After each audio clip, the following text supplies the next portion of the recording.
Hello everyone, চলে এসেছি আরেকটা মিনি ব্লগ নিয়ে। আর এই বছরে কিন্তু আমি রথের দিনে যেতে পারিনি, তাই জন্য পরের দিনই বেরিয়ে পড়লাম মেলার দিকে। প্রথমেই গেলাম যেখানে 3টে রথ পরপর দাঁড়িয়ে থাকে, তার পাশেই একটা ছোট্ট মতন প্যান্ডেল তৈরি করা হয় যেখানে জগন্নাথ, বলরাম, সুভদ্রাকে রাখা হয়। আর কি সুন্দর করে সাজানো হয়েছে দেখো। আর পাশেই হচ্ছে এই পুজোরই একটা ফাংশন হচ্ছিল, তো সেখানে গান বাজনা অনেক কিছু হয়েছিল, তাই জায়গাটা মিউট করে দিয়েছি।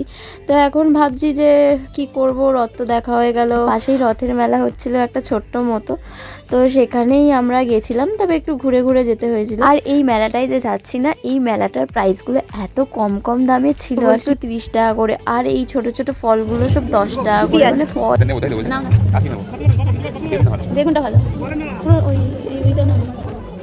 তবে হ্যাঁ এই মূর্তিগুলো একটু হাই প্রাইস ছিল, কিন্তু এক একটা দুর্দান্ত দেখতে। আর হঠাৎ করে আমরা দেখি বেলুন ফাটানোর এই গেমটা, আমি বললাম আমিও খেলবো, কিন্তু প্রথমে একটু ভয় লাগছিল, তারপরে অঙ্কিত খেললো, তো আমাকে বললো তুমিও খেলো, তা আমি খেললাম।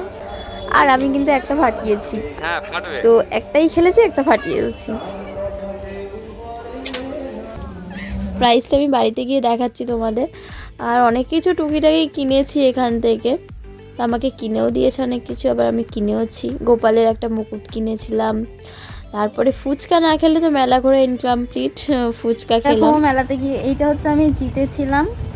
আর এই দেখো, এই পুরো ক্লিপটা আমার থেকে 10 টাকা নিয়েছে। গোপালের জন্য একটা মুকুট 20 না 30 টাকা করে নিয়েছে।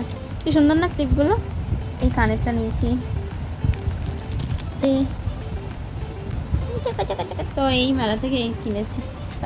ভাবেই আমাদের রথের পরের দিনটা কাটলো। আর ভিডিওটা ভালো লাগলে তোমরা একটা করে লাইক করে দিও। Tata, by.